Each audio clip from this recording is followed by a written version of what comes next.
নমস্কার, আপনারা দেখছেন TV9 বাংলা ডিজিটাল। আমি কমলেশ। এই মুহূর্তে শীতের যে আপডেট রয়েছে তাতে শীতপ্রেমীদের জন্য সেটা বেশ দুঃসংবাদ, কিন্তু শীতকাতুরেদের জন্য ভালো খবর। নিঃসন্দেহে তাদের কাছে এটা শান্তির খবর।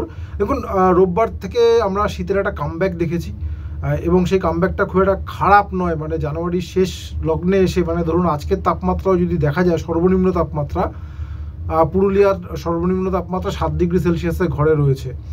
বাঁকুড়া 11 থেকে 12-র মাঝামাঝি, শ্রীনিকেতনে 10 ডিগ্রির মধ্যে, 11 ডিগ্রির ঘরে আসানসোলের তাপমাত্রা। কলকাতাও যদি দেখা যায় আজকেও 14 থেকে 15 ডিগ্রির মাঝামাঝি একটা তাপমাত্রা আলিপুরে ছিল।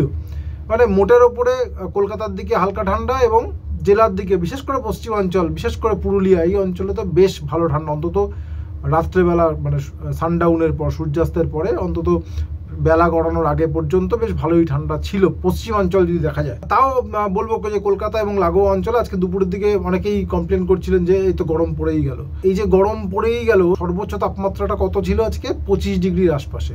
এইবার বলবো যেটা, তাতে বুঝতে পারবেন যে গরম ঠিক কতটা পড়তে চলেছে আগামী কয়েকদিনে। তার কারণ অনেক জায়গাতেই, বাংলার অনেক জায়গাতেই জানুয়ারির শেষ বা ফেব্রুয়ারির শুরুতেই সরস্বতী পুজো নাগাদ, গতকালই আপনাদের সাথে শেয়ার করছিলাম যে এবারে সরস্বতী পুজো হট ওয়েদার থাকতে পারে। সেটা কেমন? মানে এই যে ধরুন আজকে 25 ডিগ্রি সেলসিয়াস সর্বোচ্চ তাপমাত্রা, যেটা 25 ডিগ্রি হয়েছে, তাতেই বেশ একটা গরমের অনুভূতি হয়েছে।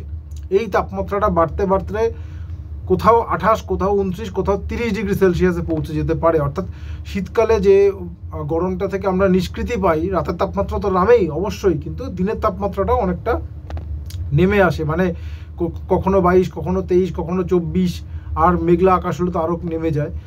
এই যে টেম্পারেচারটা থাকে, সেটা এই শীতের শেষে এসে, মানে ঋতু পরিবর্তন যখন আমরা দেখবো, আস্তে আস্তে শীত, আস্তে বসন্ত এবং তারপর গ্রীষ্মকালের দিকে এগোবে, এবার এই 30 ডিগ্রি কোঠা আবার রিটার্ন ব্যাক করবে। অর্থাৎ আগামী কয়েকদিনের মধ্যে সেই দিন আমাদের দেখতে হবে, বেশি দূরে নয়। এবং কালকে যদি সর্বনিম্ন তাপমাত্রা দেখা যায়, সেটা অনেকটা বেড়ে যাবে। যে কলকাতা আজকের তাপমাত্রাটা 14.6 ডিগ্রি সেলসিয়াস, সেটা খুব তাড়াতাড়ি 18 ডিগ্রি, এমনকি 19 ডিগ্রিতেও পৌঁছে যেতে পারে। জেলার তাপমাত্রা বাঁকুড়া, বীরভূম, মেদিনীপুর, সমস্ত জায়গায় তাপমাত্রা 16 ডিগ্রি বা 17 ডিগ্রি সেলসিয়াসে পৌঁছে যেতে পারে। একটা সর্বনিম্ন তাপমাত্রার কথা বলছি, আর একটা সর্বোচ্চ তাপমাত্রা।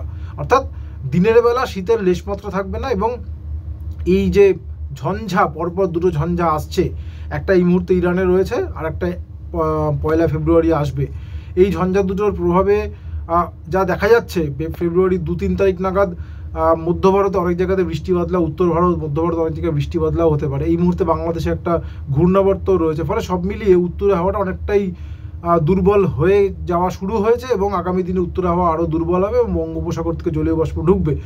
এবং ফেব্রুয়ারির শুরুতে যদি উত্তর ভারত, মধ্য ভারতে বৃষ্টি বাদলা হয়, তাহলে স্বাভাবিকভাবে এখানে জলীয় বাষ্পের যা প্রাচুর্য হবে, এবং তার সঙ্গে যেহেতু মানে একদিকে উত্তরে হাওয়া আসা কমে যাবে, প্লাস আকাশে মেঘলা আকাশ, এখানে মানে আমাদের এখানে অন্তত এখনো পর্যন্ত মেঘলা আকাশ হওয়ার সম্ভাবনা খুব একটা দেখা যাচ্ছে না।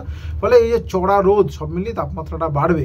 এবং এই ঝঞ্ঝা সরে যাওয়ার পরে যদি বা রাত্রের ঠান্ডাটা একটু ফেরে, সেটা নিশ্চয়ই হয়তো একটু ফিরবে, হালকা ঠান্ডা, বিশেষ করে পশ্চিমাঞ্চলের জেলাগুলোতে বা উত্তরবঙ্গের জেলাগুলোতে। দিনে ঠান্ডা আর ফেরার সম্ভাবনা খুব একটা নেই বললেই চলে। অর্থাৎ দিনের বেলা ওই শীতের পোশাক লাগবে না, এটা ধরেই নেওয়া যায়। যদিও কিছু কিছু ক্ষেত্র বিশেষে পরিবর্তন হতে পারে, যেমন পশ্চিমাঞ্চলের ক্ষেত্রে বা যারা বাইক চালান তাদের ক্ষেত্রে বিষয়টা আলাদা, কিন্তু অ্যাজ এ হোল সামগ্রিক জনসাধারণের ক্ষেত্রে দিনের বেলা শীতের পোশাক প্রায় লাগবে না বললেই চলে। তো এই আপডেটটা এই মুহূর্তের, যেটা রবিবার, সোমবার, মঙ্গলবার ঠান্ডা থাকবে, আবহাওয়াবিদরা বলেছিলেন ঠান্ডা ফিরেছে।